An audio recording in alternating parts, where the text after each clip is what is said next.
Hello and welcome to LifeChurch Online. My name is Justin Hutchison, the online pastor here at LifeChurch. It may look a little different. That's because we're having our special annual business meeting at LifeChurch right now in the building. Because of this, we won't be live streaming. However, we want to offer you the opportunity to watch back our latest episode of the LCI Podcast. We hope you enjoy, and we will see you this coming Sunday here at LifeChurch. Welcome back to the LCI Podcast. My name is Justin, one of the hosts here on the LCI Podcast. As we step into 2026, we want to take a moment to look back at 2025, a year filled with powerful conversations, honest testimonies, and faith-centered discussions that challenged us, encouraged us, and helped us grow. Today's episode is all about reflecting on where we've been and celebrating what God did through the LCI podcast over the past year. Let's take a look back at our 2025 recaps. We began 2025 by talking about more than just goals and habits.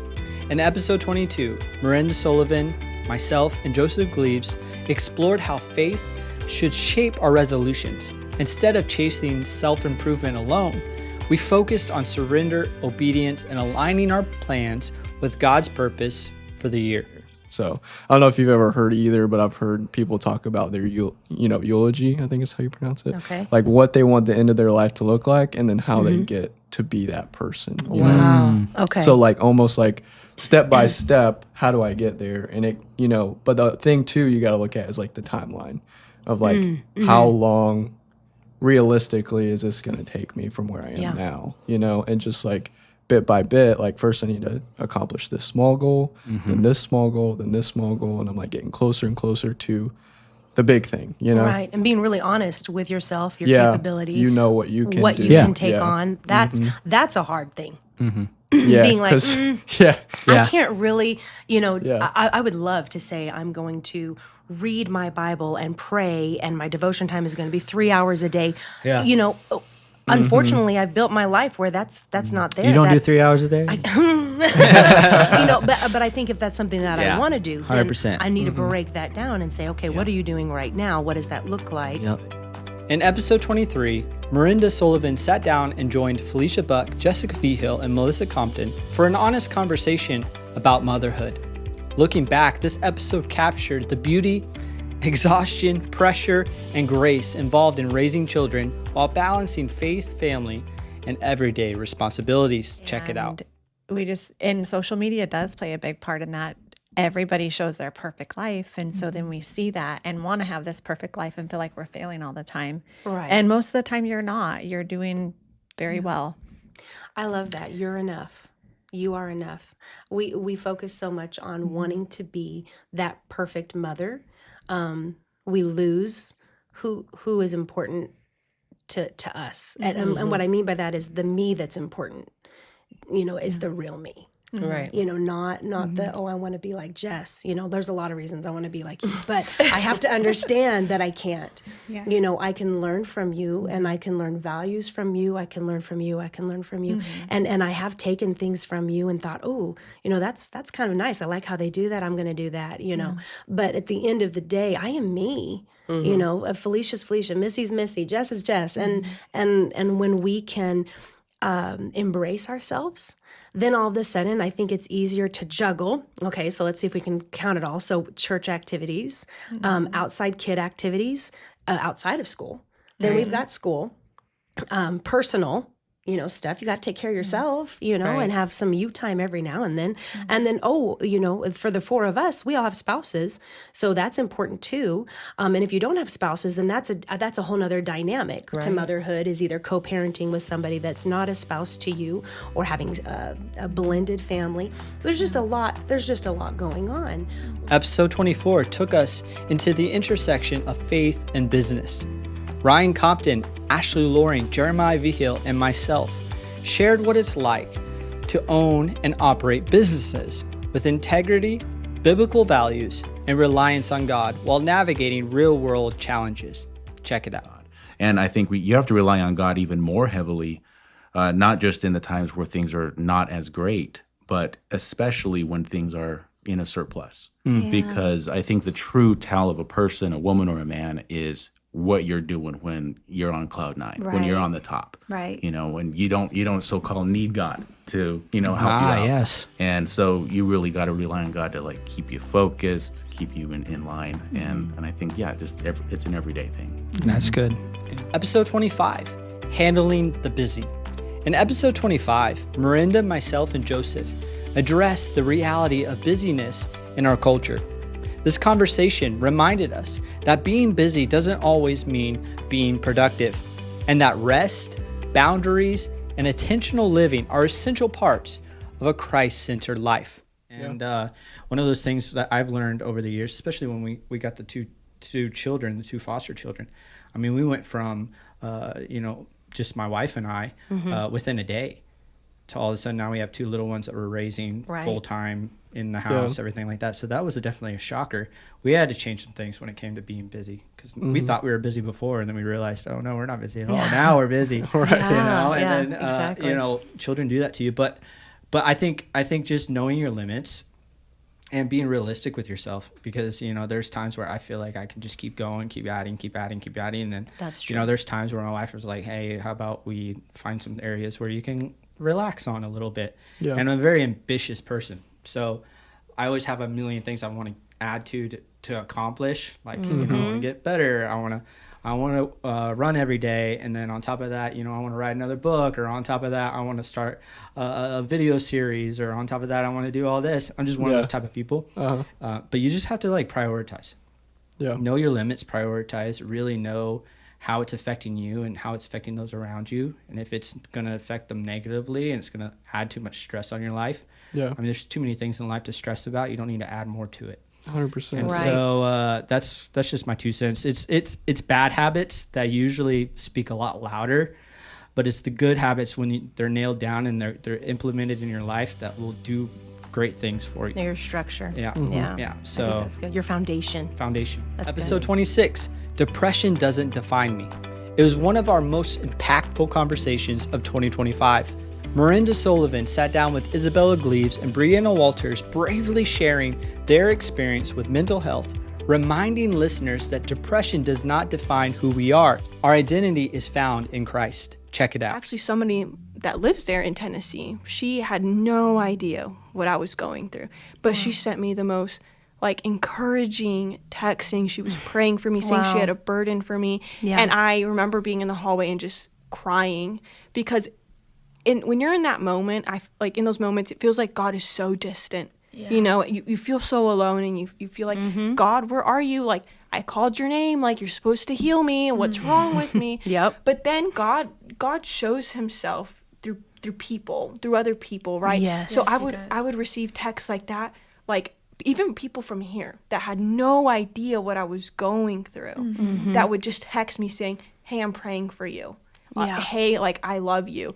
And when I would get those texts, I would share it with my husband, and I'd be like God is clearly in this. And that would be so encouraging. So I would encourage people that are listening to this, if you ever feel impressed, to text somebody a word of encouragement, Go or ahead, even girl. go up to them and speak a word of encouragement. Do it. Even if you think you're going to look silly or goofy, or, even if you think oh, maybe this isn't God, an encouraging word never fails. Episode 27, Modern Day Idols. Episode 27 challenged us to examine what we place first in our lives. Miranda sat down with Joseph in this episode to discuss modern day idols like success, comfort, control, and social media, calling us back to wholehearted devotion and putting God above all else. Check it out. Because I have to make money, Yeah, you have to make money live. to survive. And then so anytime you feel guilty about thinking about money or bills or trying to make more money, it's like an easy out to just be like, well, I have to, right? I have I have to do it to survive. Yes. And I agree, you do have to make money, or you can't survive, but you also can't make that an excuse. And honestly, if we're being transparent, I think every person probably has a certain one on this list that they're like, oh yeah, that's the one that I struggle with, And for me, I would say it's money, because my family grew up middle class. We weren't wealthy or anything, but I always dreamt of like having a certain house or a certain vehicle or whatever. Yeah. And something I've learned along the way, whenever I got this truck that I always wanted a few years ago, like I was like, oh yeah, if I get this, I'm gonna be happy, right? Oh, okay. And if you think, yeah. oh, if I get that, I'm gonna be happy, and that's it's always a chase. It's always a chase. Oh, that's so good. It and is a chase. yeah, when I got that truck, I was like, oh, well, I want to do this thing to it or that thing to it to make it even better.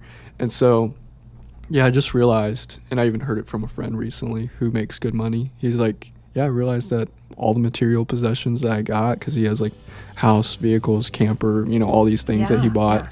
He's like, I realized that none of it really satisfied, Yeah. Episode 28, Marriage and Relationships. In episode 28, Miranda Sullivan sat down with Stephen Sullivan, myself, and Michaela Hutchinson, and we reflected on marriage and relationships. This episode emphasized communication, commitment, and faith, and reminded us that healthy relationships require intentional effort and a Christ-centered foundation. Check it out. But I think we came into a scenario a few years into marriage where we were both just I was so consumed with what I was doing in the church.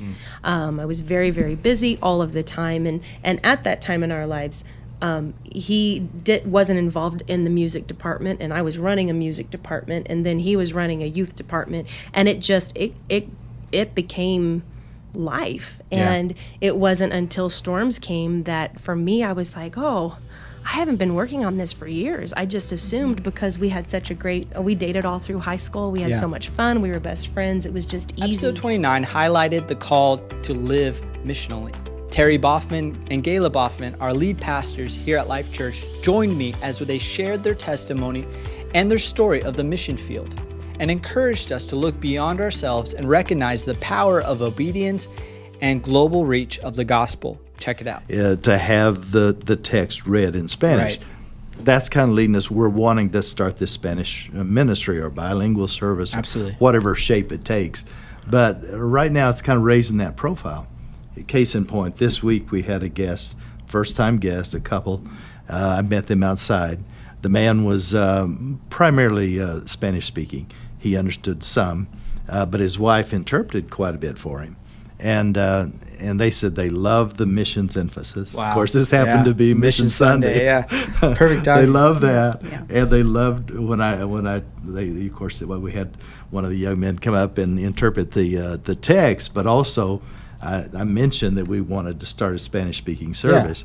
And she said, "Oh, we want to be a part of that." That's awesome. So, first-time guests. That's awesome. That connected with them because that they are a bilingual couple. Interest. I that's think awesome. I think God is just kind of reaffirming to me that this is the direction to go, and we need to address this need in our community. Episode 30, the importance of Bible reading. In episode 30, Miranda, Joseph, and myself reminded us why Scripture is essential. This episode encouraged consistent Bible reading as the foundation for spiritual growth, wisdom, and deeper relationship with God. How do you go on a trip without knowing where you're going? We always. Well, I grew up hearing, the it's a map for you. Then it does say, "Thy word is a lamp unto my feet and a light unto my path." And so, when you are on a journey, you move. Hebrews talks about we run the race. We move forward, we progress forward, and so there is no stagnancy in truly moving forward in our relationship with Christ. And so, we have to have something to help us through. I mean, it's difficult. Life is hard. You get thrown all kinds of things. And so to know that you have something that has proven the test of time, it has been time and time again questioned and proven, over and over again. And to know that 4,000 years or so over the span of this book, and it is completely coinciding with one another. The stories make sense, everything makes sense. So essential, yes, because without it, we are lost. We have no map, if you will, to get us from point A to point B in this journey of life. Episode 31, Standing on Faith. Episode 31 focused on what it means to stand firm in faith, especially during uncertain seasons. Myself and Miranda shared insights on trusting God through trials, waiting seasons, and moments when faith requires perseverance. Check it out. And I think to be encouraging about this, to understand who God is and that he works all things for the good of those that love him and want to do his works. And so I honestly feel like there has been, although this has been a tragic moment and there's a lot of strife in the world, I think that it brought a lot of attention to why it happened and really who God is. And we can kind of dive a little bit into that, but I think going back to the social media, it is such a trying time because, I didn't get a phone until I was 14, a little Nokia brick phone, and that thing did not have social media. No, they didn't. The coolest thing it had was Snake, and you can get that snake to go eat the little dots. And that was about it. Quick question: was your Nokia in color? No, black and white. Yeah. Okay. Yeah. It was like gray. The gray pixelated. Yeah. But then I had a BlackBerry for a year with the keyboard, and then I went to the Razor Flip, and I had the Razor Flip skinny one. And that I had was like the black coolest Razor thing. Flip. I thought that was so cool because everybody else had the silver one. Okay. Yeah. But it wasn't until later before social media was really introduced. When I had the iPhone, and Instagram became a thing. And I started getting on that. But even back then, it was such a just put your picture up there, help you get enough likes, and that was about it. It wasn't a form of news. It wasn't a form of. There was no such thing as Reels. Yeah. That wasn't what Instagram was about. It wasn't until really TikTok came on the scene. Yeah. I don't know all of my social media history.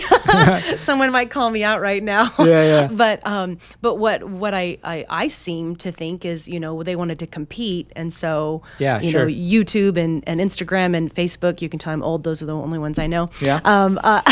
Are saying, oh well, if TikTok's getting to be a big thing, we need to have these short videos. Sure, and I think it became to a point to where everything is so available to all generations. Like I remember. I was very young when 9/11 happened, very young. But I remember I didn't know about it. They had a moment of silence in school, but I didn't know about it till I got home. My parents told me what was going on. Yeah. I had no idea to find that out on my phone.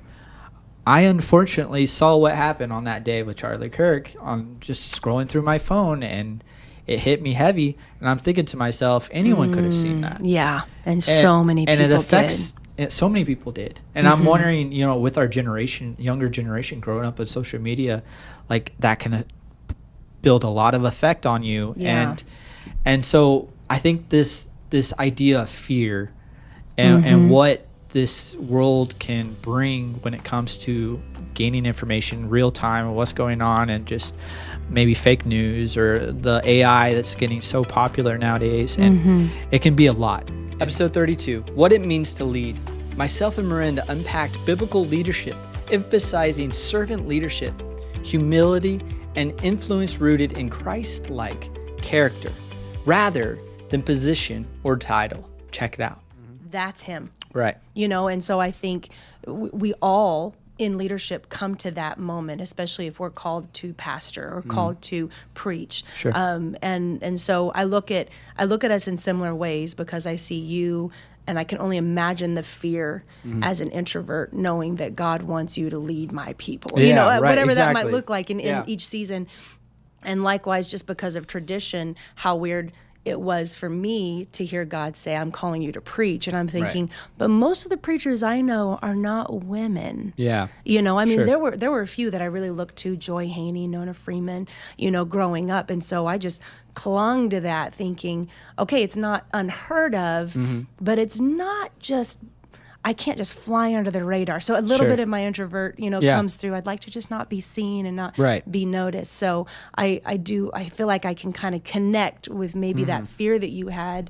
Maybe fear is a strong word. Yeah, there was definitely fearful at times. But I would say that that's one of the benefits of having such a wonderful leader as Pastor Boffin, who looks at us and encourages us to grow our own ministry and to grow it in the kingdom, and to be a part of LifeChurch, but really take leadership and take accountability for your role, and And I mean, it's always a running joke in my mind, like we have 1 billion pastors here at LifeChurch. But honestly, I feel like that's a testament to pastor, you know, to look Most at it and definitely. seeing that, you know, there are callings on people's lives and that he doesn't want to ignore that, and he wants to allow that to take hold and grow. And I think that's really what he did for me. And so, you know, I am a testament, obviously, to God and what he did in my life, but also I'm a testament to what pastor put faith in and helped grow. And so,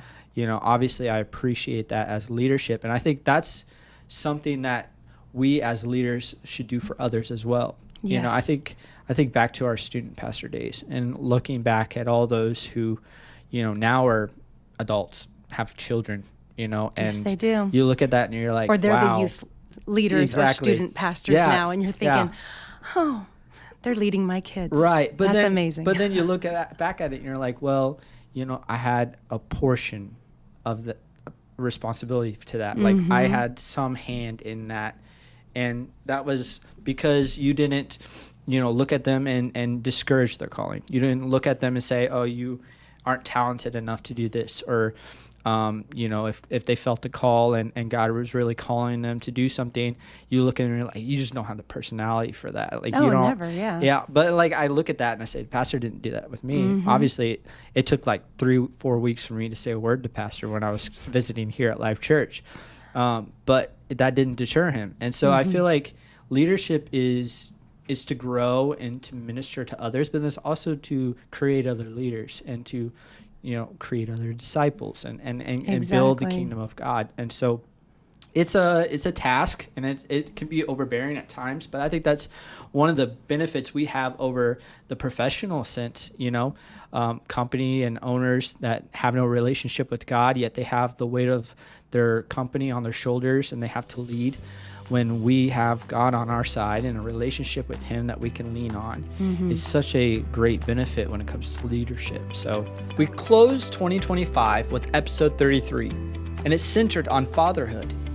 Jeremiah, Joseph, and myself discussed responsibility and privilege of fatherhood, highlighting the lasting impact godly fathers have on their families and future generations. Check it out. You know, I'm 30.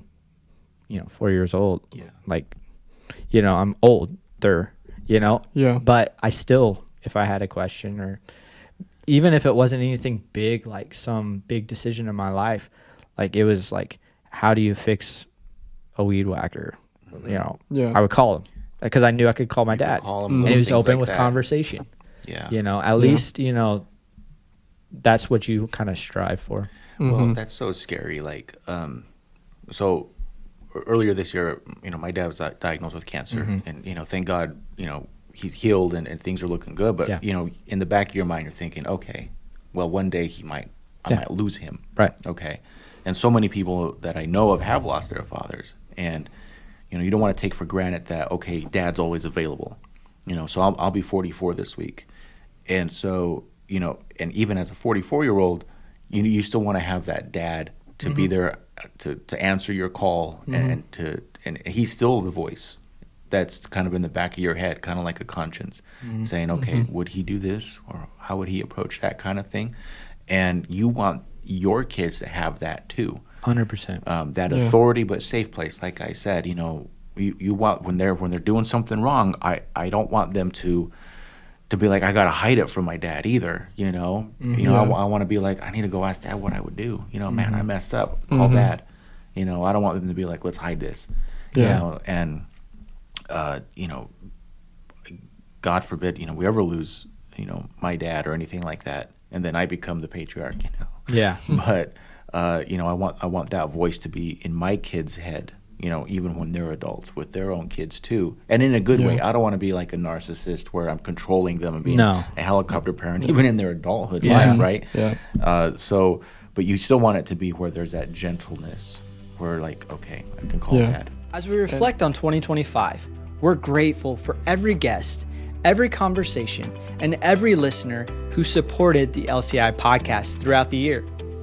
Looking back, these episodes reminded us that faith applies to every area of our life: family, work, leadership, struggles, and purpose. The LCI podcast is growing, conversations are growing deeper, and God is opening doors for new voices and bold topics that will continue to challenge and strengthen your faith. Thank you for being part of the LCI podcast family.